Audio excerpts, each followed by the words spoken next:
This segment of the Plastic Surgery Channel is brought to you by Galatea, now offering Galaform, the first 3D mesh for soft tissue support.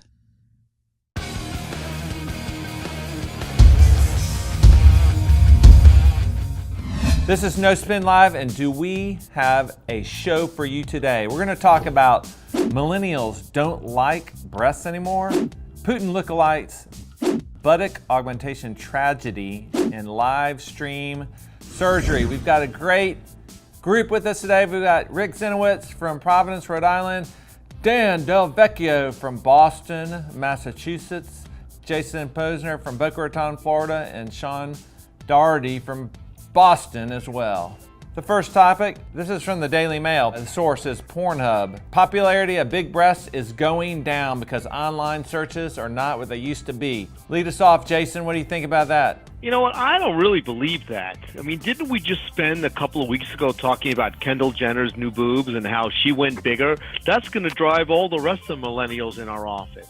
I'm finding that the younger patients still want boobs. They may not want as big a boobs as the 40-year-old patients coming into the office, but the younger ones have always been very reasonably sized in their expectations. In Boston, do the millennials not like breasts in Boston? I think everyone likes breasts in Boston, and I think that I don't necessarily see that trend and people are not interested in breasts. I have plenty of young patients that are coming in and interested in breasts. Boston, I think, tends to be more conservative, at least my patients in Boston. We'll see what Dr. Del Vecchio has to say about that. But they're still interested in it. And I think just one comment, since when do we look for porn searches as a barometer of kind of what we do? I don't know, is that right? I don't know, Rick Zenowitz, what do you think about this? What's that Van Morrison song? The girls go out dressing for each other. You know, so I find that in my practice, the patients are coming in, bodybuilders that are doing all this, you know, Instagram portraits and whatnot. They want the breast for themselves and for their girlfriends. I don't think it's for the guys. I got one question for you. So now that Pornhub is the end-all be-all for literature searches and research, what do you think? So the bottom line is this, guys. The new millennials, the boys want to look like girls and the girls want to look like boys, and I completely buy into the fact that small boobs are more fashionable to them. They're more concerned about what's going on Snapchat and Instagram than the size of their boobies. And so I don't look at my practice at all. I mean, I think all of us are like dealing with practices that have absolutely little to nothing to do with what millennials want to do. I think that's a consensus there. Let's move on. We're going to talk about Vladimir Putin. This story said that don't look like Vladimir Putin because he's, I don't know, I'm not sure what the story's talking about. I was a little confused. So Jason, enlighten us.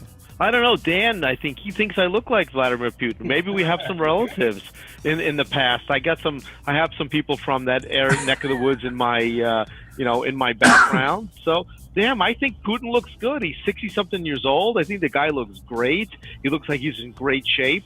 He's got plenty of money. I mean, I'm good to go for him. You know, if he wants to go a little filler and Botox, I'm all for it. I have no problem with him doing a little bit of stuff. He looks good.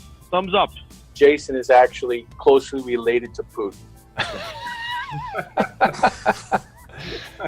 This story, though, I mean, what's the big deal about men getting fillers and Botox? How long in coming is this? Men have not taken advantage of this, and it's ridiculous. I mean, you look at all the trophy wives that come in that look spectacular, and their husbands, they look 30, 40 years older. It's not fair. So guys need to wake up. Yeah, Sean, I mean, you have any problems with guys getting fillers or Botox? Absolutely not. I have problems when they're not getting them.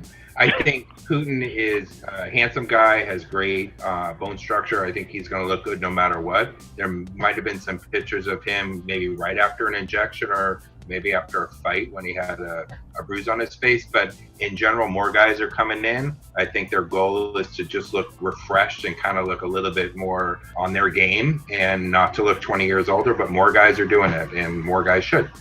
You know, guys, if you look at ASAP stats across the board, 10% of plastic surgery is men. Across the board for the last number of years. So, and especially in bigger areas like Boston and New York, you're definitely seeing a lot of professionals coming in for a little bit of tweaking. So I think it's good for all of us. No problem, no shame. Come on in. All right, well, let's move on. So this is a topic that We've talked about before, buttock augmentation. There's a tragedy. This is one where it's a little bit odd because it's actually the procedure was performed and the alleged perpetrator, who is posing as a doctor, was not a physician, injecting some sort of silicone. The patients were waiting in Dunkin' Donuts, which was the waiting room.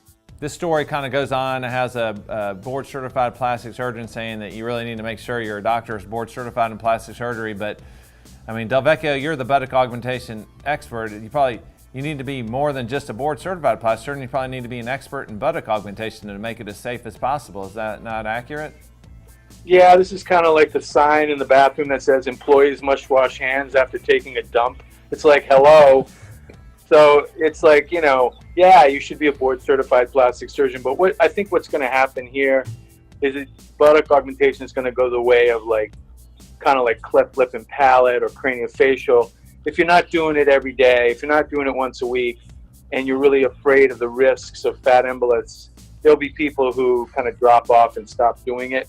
So I think there are two things in this story. Number one is absolutely, I don't think everyone should be doing fat grafting, and you certainly want to have an experienced board-certified plastic surgeon. But I think this is just one more example of that we as plastic surgeons in our societies need to be more effective in letting patients know to ask questions and to really say, if I'm waiting in a Dunkin' Donuts for my doctor's appointment, there's got to be a problem, and I should ask questions about that. I wanted to say, I see more problems with the poor quality fat extraction than where it's put and how it's put in.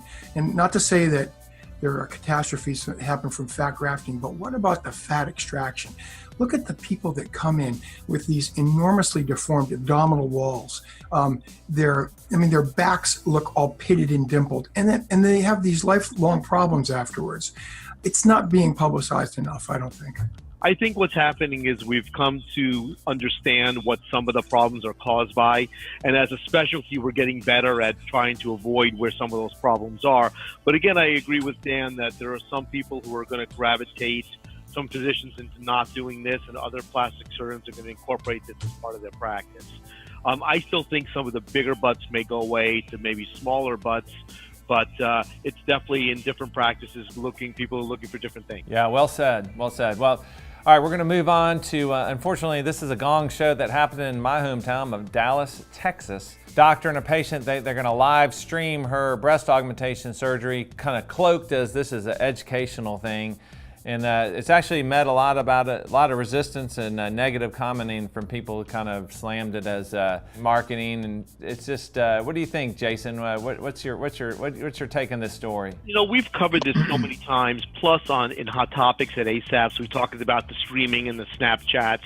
Look, we've all come to the conclusion this is pure marketing. It's only for the good of the plastic surgeon. This is not as good as for the good of the patients. If you want educational videos, look up on YouTube. There's plenty of ways you can see liposuction, facelift, breast augmentation.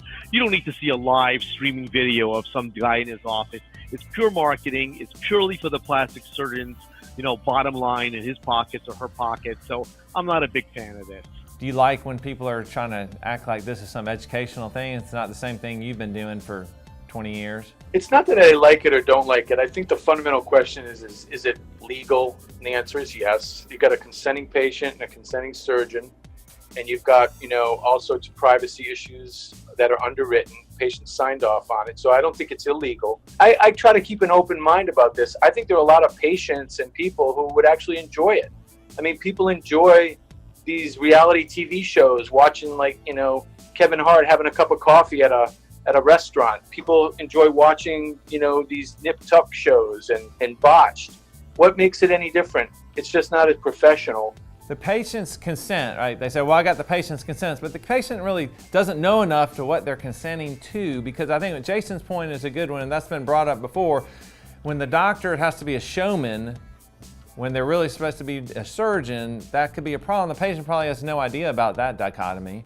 We're a selfie generation. I mean, look at what is going up there on a daily basis. I mean, there are clearly patients that are gung-ho about doing this. So that's their end of the ticket. But I think that the marketing people are the ones that are really putting us up to it for the most part. I can't tell you how many times they say, well, Bill, you're one of them, right? Video is everything, right? What do we talk about? There's so much more conversion when you have video there. So that's what's propelling the market, for us to actually take those risks and put it out there. Sean, what are your thoughts? Well, I agree with everyone. I think it's a concern when this is happening, but I think it's creating what we do, or making it a commodity. We do surgery. We have an intimate relationship with our patients that's sort of sacred, and we are obligated to take care of them. And I think it's a very different scenario than doing live surgery at, say, a meeting where everyone's a professional and everyone understands that you're not showboating. But I completely agree. I think that this is not great for our society, for plastic surgery. I think it's really different than putting an Instagram video of injecting Botox or filler, because I think that's a very different thing. All right, well, you heard it here. Great No Spin Live, great insights from our panel of experts. Hope you guys have a great day. And if you want to see more of this, you can see it on theplasticsurgerychannel.com.